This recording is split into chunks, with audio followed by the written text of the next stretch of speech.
प्रिय मित्रों, जय श्री कृष्ण। मैं हूं आचार्य डॉक्टर विष्णु कुमार मिश्रा। मुहूर्त ज्योतिष पर आपका बहुत बहुत स्वागत करता हूं, आपका बहुत बहुत अभिनंदन करता हूं। आज मैं आपके बीच में एक अति विशिष्ट महत्वपूर्ण विषय वस्तु लेकर के उपस्थित हुआ हूं। आज मैं आपसे चर्चा करूंगा शून्य से शिखर तक की यात्रा। नीच के ग्रह भी आपको करा सकते हैं, नीच के ग्रह भी प्रदान कर सकते हैं राजयोग। आज मैं इसी टॉपिक पर आपसे चर्चा करूंगा, पर मैं विषय क्रम में प्रवेश करूं उससे पहले आपसे आग्रह, अगर आपने अभी तक हमारे इस चैनल को सब्सक्राइब नहीं किया है तो प्लीज चैनल को सब्सक्राइब करें, साथ ही नोटिफिकेशन बेल को भी प्रेस कर लें।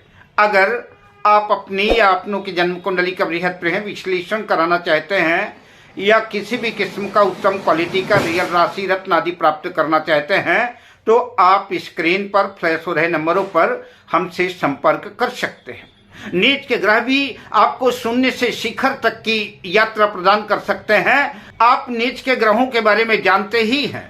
ग्रह चाहे जितना भी योग कारक हो, किंतु अगर वो अपनी नीच राशि में चला गया दुख का कारण बनेगा, परेशानियां पैदा करेगा। जिस भाव में नीच हुआ है उस भाव के फलों को नष्ट करेगा और जिस भाव पर उसकी दृष्टि होगी उन भावों को भी खराब करेगा। किंतु बहुधा 50 से 70% कुंडलियों में अधिकांशतः ग्रह नीच के तो होते हैं, पर कहीं न कहीं से किसी न किसी तरीके से उनका नीच राजभंग भी बन जाता है। तो जिन कुंडलियों में नीच राजभंग बन गया तो नीच का ग्रह दुर्योग की बजाय शिवयोग में कन्वर्ट हो गया। जो दुख देने के लिए आया था वो शिवयोग में सुख देने के लिए कन्वर्ट हो गया, क्योंकि जो ग्रह जिस भाव में नीच का हुआ है या तो उस भाव में उस भाव के स्वामी की दृष्टि है, या कि उस भाव का स्वामी उस नीच ग्रह के साथ बैठा है, या कि उस भाव में ग्रह नीच हुआ है वहां पर जो राशि बनी है उसका उच्चाधिपति उच्च राशि का स्वामी जो है बैठा है, तो नीच राजभंग हो गया।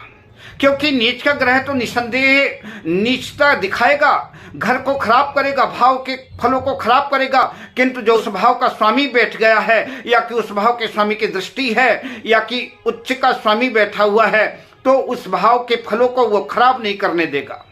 तो जो ग्रह नीच का है, जो दुख देने के लिए आया था, जो परेशानियां देने के लिए आया था, वो परेशानियां ना दे करके, दुख ना दे करके सुख देने के लिए बाध्य हो जाएगा, सफलता देने के लिए उस भाव से संबंधित सुखों के लिए बाध्य हो जाएगा। एक सुंदर राजयोग बन गया। जन्म कुंडली में लग्नेश बलवान हो, मजबूत हो, जो भी ग्रह नीच का हुआ हो कुंडली में, वह नीच का ग्रह लग्न को देखता हो। सप्तम भाव पर बैठे हुए सभी ग्रह, सप्तम भाव में अगर कोई ग्रह नीच का होता है तो सप्तम भाव में बैठे हुए सभी ग्रह सप्तम भाव से सातवीं दृष्टि से लग्न को देखेंगे। सूर्य, चंद्र, शुक्र, बुध, इनकी एक ही दृष्टि है, ये सातवीं दृष्टि से ही लग्न को पूर्ण रूप से देख सकेंगे। लेकिन इनके अतिरिक्त मंगल हो गया, गुरु हो गया, शनि हो गया, इनकी अतिरिक्त दृष्टियां हैं। कहने का अभिप्राय कि अगर नीच का ग्रह लग्न को देखता है तो उस नीच के ग्रह की अशुभता जो है कम हो जाती है, उसकी शुभता में वृद्धि हो जाती है, शुभ फलों की वृद्धि करने लगता है। और कदाचित शुभ फलों की वृद्धि ना भी करे तो भी उसकी अशुभता में जरूरत से ज्यादा कमी आ जाती है और उस भाव के फलों को ज्यादा नुकसान नहीं पहुंचा पाता। आइए मैं ज्योतिष के नीच ग्रह को लेकर के एक अन्य सूत्र की चर्चा करता हूं। ज्योतिष के ग्रंथों में लिखा है, नीच स्थितो जन्मान यो ग्रहः स्याद तद राशिनाथो अथ तद उच्चनाथः भवेत त्रिकोणे यदि केंद्र गो वा जातो भवेत धार्मिक चक्रवर्ती।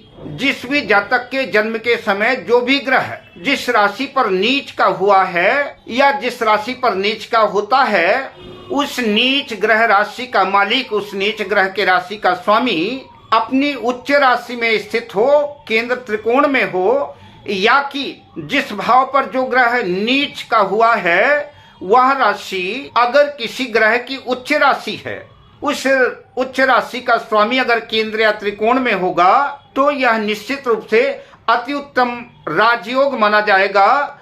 ऐसा जातक निश्चित रूप से चाहे सामान्य से सामान्य घर में भी जन्म हुआ हो, सामान्य से सामान्य घर में भी पैदा हुआ हो, किंतु वह अत्यंत धार्मिक होगा और चक्रवर्ती सम्राट होगा।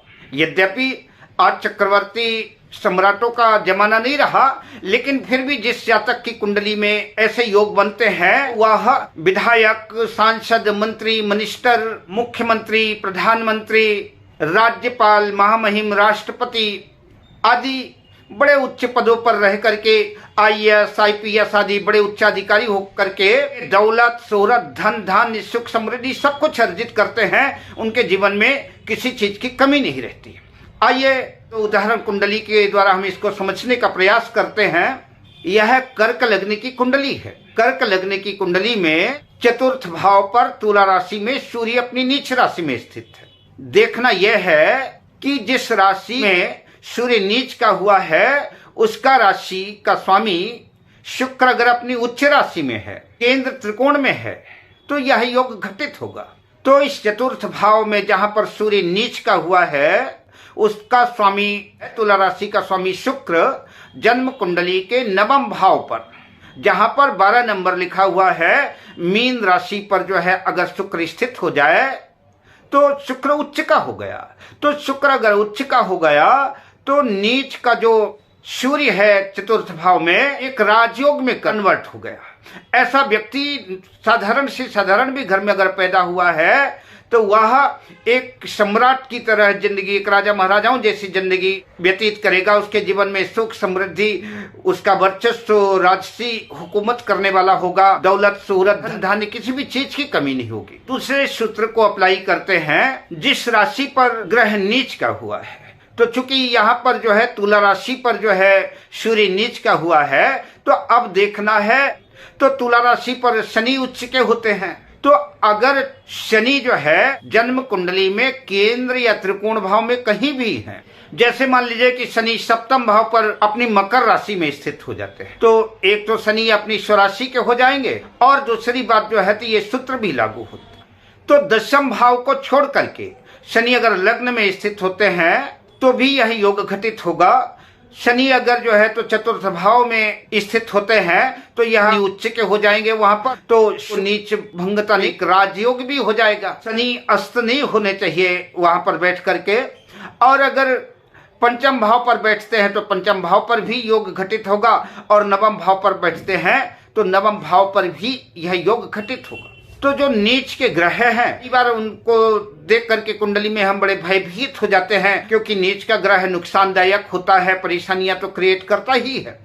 तो अगर कुंडली में ऐसे योग बने हुए हैं तो नीच का ग्रह भी जो है तो शून्य से शिखर तक की यात्रा संपन्न कराता है, धरती की धूल से आकाश की बुलंदी तक ले जाता है, तमाम राजा महाराजाओं जैसे सुख समृद्धि, राजयोग प्रदान करता है। अब मैं आपसे लेता हूं विदा, शुभकामनाओं के साथ। जय श्री कृष्ण।